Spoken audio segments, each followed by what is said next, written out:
Hi, good morning, everyone. Today's topics were it's a bit different from the schedule mentioned, um, because well, I think it's good that we're also learning about what are the challenges in China. Yesterday, we heard a lot of complaints about the impacts of Chinese investments in the energies. It's actually also facing by the civil societies in China, and I would like to explain why. My presentation will talk about the new 12 fifth years plans on energy from 2011 to 2015 based on the energy target to discuss the social and environmental challenges of the four key energy resources that are going to be developed, namely coal-fired, hydropower, nuclear, and wind. And I will explaining also about the cost, what's wrong the cause of the challenge and what's wrong with the Chinese political structures of the energy development. Okay. Yes. As you know, China have experienced 3 decades of rapid and energy-intensive economic development, especially after joining the WTO in 2000. And in the next 5 years, in the next 5 to 10 years, urbanization and economic growth rate will still expect to grow 8%, and the urbanization will expect to continue, and also the energy development will be the key to support this kind of development. The final version of the 12 fifth year plans have not yet released, but already many data have been released publicly. And of course, since 11 5 years plans, energy saving, emission reduction have been the priorities, and in the 12 fifth year plans, energy savings, energy efficiency also the priorities. However, you will see China still will grow a lot more, will develop a lot more energies in the next 5 years with the ambition plans. In the recent 2012 energy meetings, the officials given the tones of accelerate hydropower development, safely develop nuclear, orderly develop winds, expanding solar energies, and actively develop other sustainable energies. However, although they are trying to reduce the coal-fired plants percentage among the total energy generation, the actual total amount of coal-fired power generation are actually increasing, and mega coal mines and the power plants complex will be the main drive for the next 5 years plans. As you can see from the data that 300 gigawatt new coal power plants are being planned, and over 60% are the big like the power plant complex, and by 2015 290 gigawatt new power plants will be finished in operation, and among that, again, over 50% are the big mega coal mines together with the power plants complex. And also to avoid the toxic gas, the same gas will be also extracted to maximize the energy generation. And again, like the non-fossil fuel in energy, although they're saying they'll be increasing, but actually they'll be increasing in a much more sense in order to reduce the proportion of the coal in China. So the Primary Wen Jiabao said in the recent meetings in, I think, in the Middle East, that China were trying to meet the Copenhagen like the commitment that to reduce 16% of energy intensity and 17% of carbon intensity by of the level 2010 by 2015. And although this is happening, but if you're looking at the numbers here about the hydropower, the nuclear, and the wind, you will see in next 5 years there's a huge increase, especially on nuclears, on winds, solars, and others. Hydropowers are already a huge proportions, but again they are going to expand about around like 10 gigawatt per year in the futures, and China was also going to develop the coastal wind powers in the next 5 years from 0 to 50 million gigawatt hour.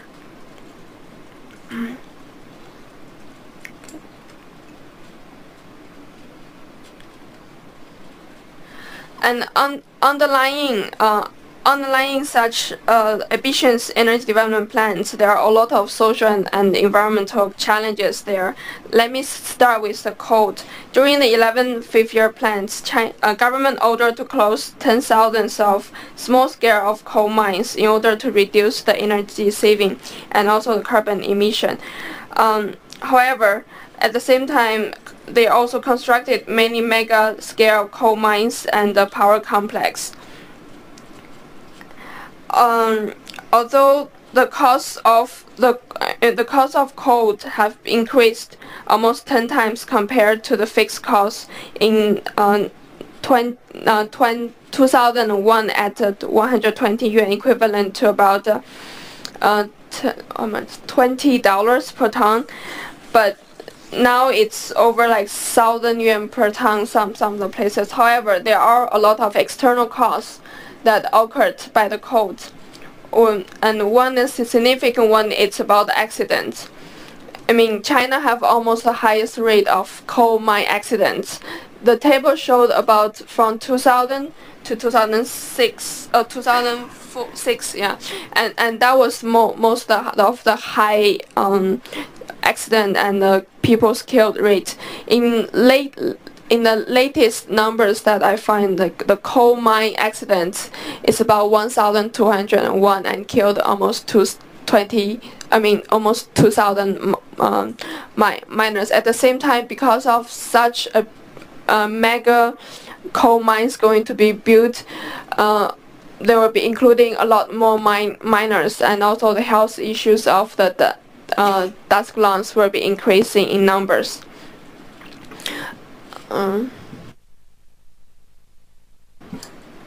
Another issue is about the public health.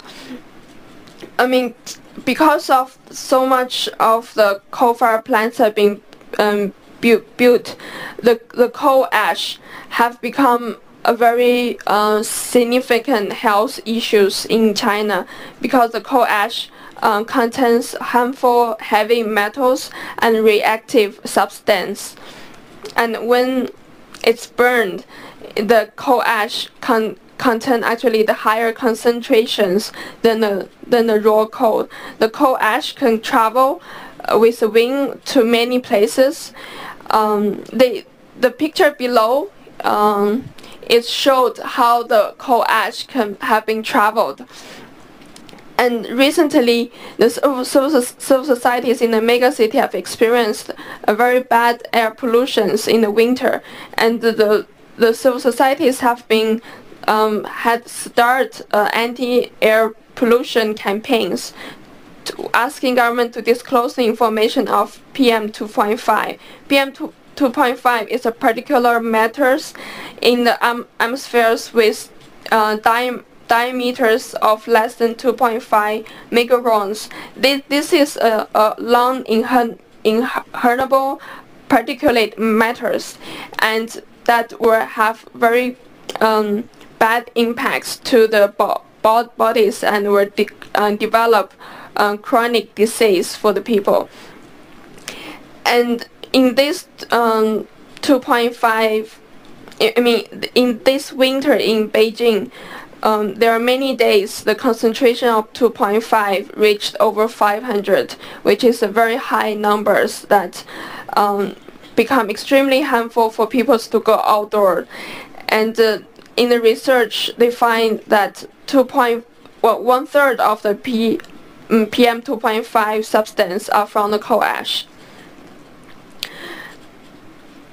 Also,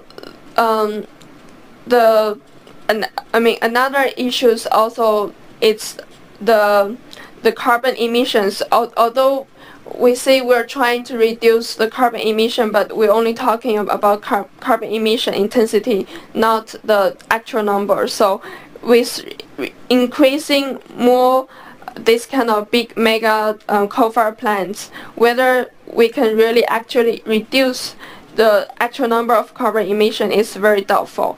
And the loss of land due to the ground substance, right? That is found like in Shanxi province, the big coal place, about 5% of Shanxi province areas in the risk zones of the ground subsidence.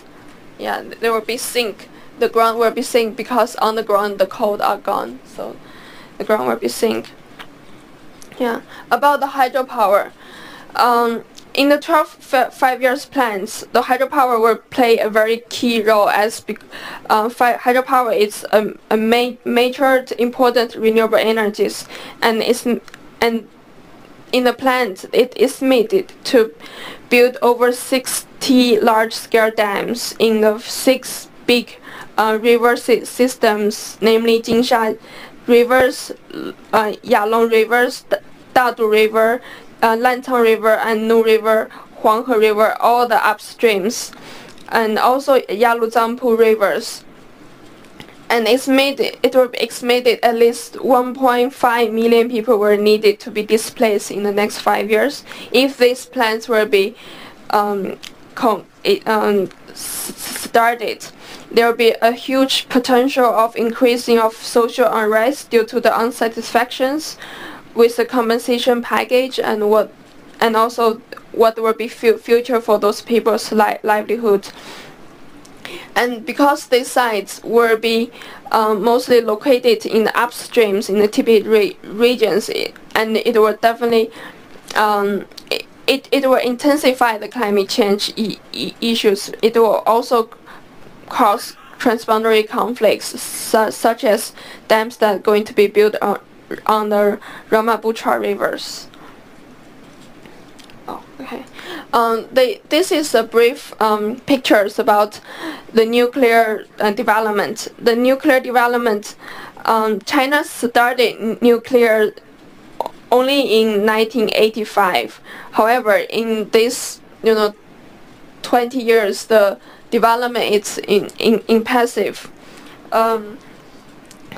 They have been already built 13 nuclear power plants. I mean, up to 2011, there are already 13 power plants in operations, and that was compressed about 2% of country's electricity.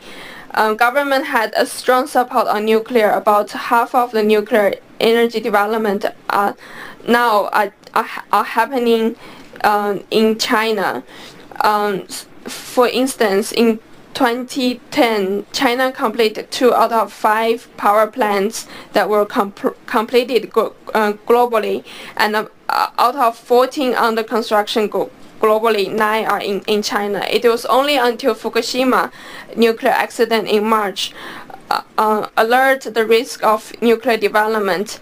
Chinese government slowed down and also stopped to approve new nuclear power plants. However, there are a lot that are going to be continued to finish, and in the new energy development plans, you can also say that there's a huge target to finish. And however, there are a lot of social risk of building these nuclear power plants. I mean, many people are very concerned because we do not have any new risk assessment of new nuclear accidents. There's not yet released the legal restrictions on nuclear safeties. There's no public participations on EIAs of nuclear power plants.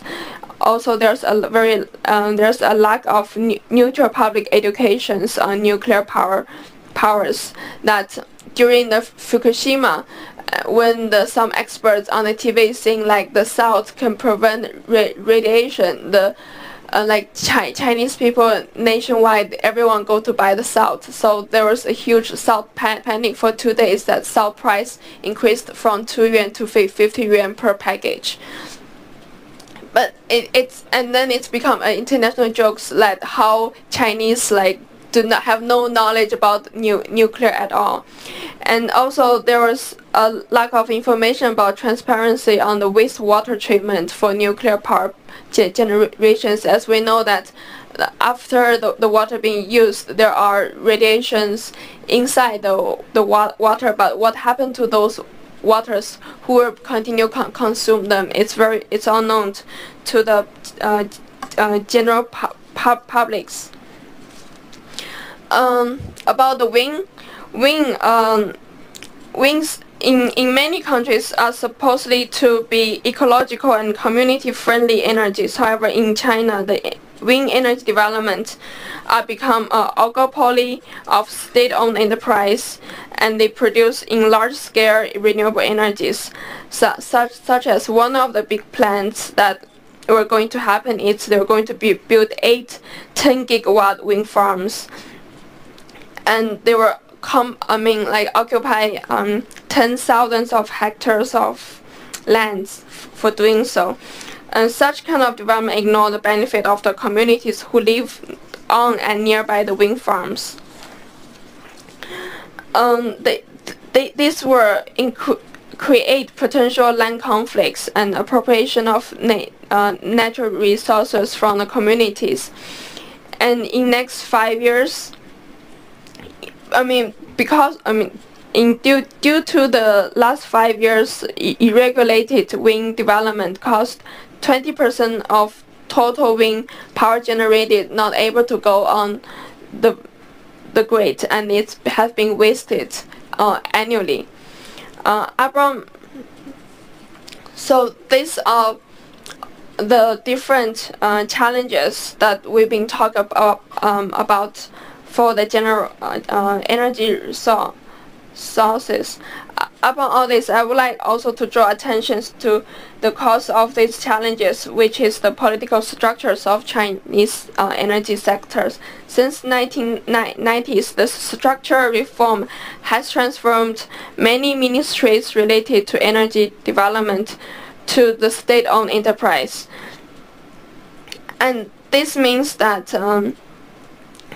the decision makers become the business peoples, that they are more thinking profit oriented, but at the same time they still have a lot of linkage with the national development and reform commissions, and they still very influential in the decision making.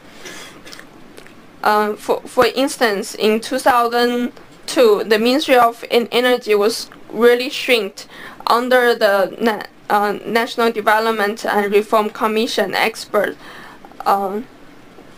It's only until 2008 the new Department of Energy come out, but they are much more powerless. Another issue is about the centralized grid systems actually control a lot of renewable energy development. That because they control the price and they control the grid, so they prefer big scale investment rather than small scale development of energy.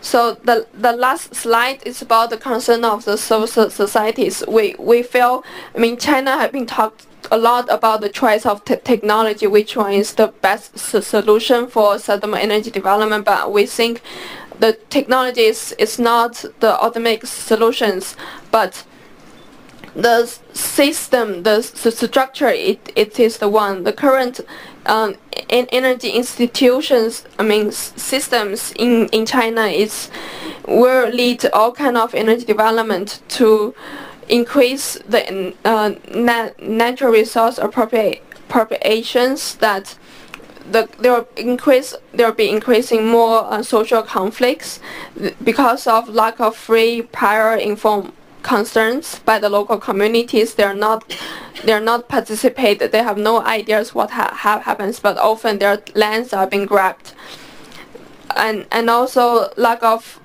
government legal enforcement, and companies are quite ignored of the community's benefit and rights that will give more human rights and environmental abuse in the future if nothing will be done. So we think that China needs a mechanism that's able to address this social and environmental justice and disclose information to the publics, listen to the public voice, and also engage the public in the decision makings to resolve the future conflicts and promote the real sustainable development in the future. Thank you. Thank you. Thank you, Yulian. If there is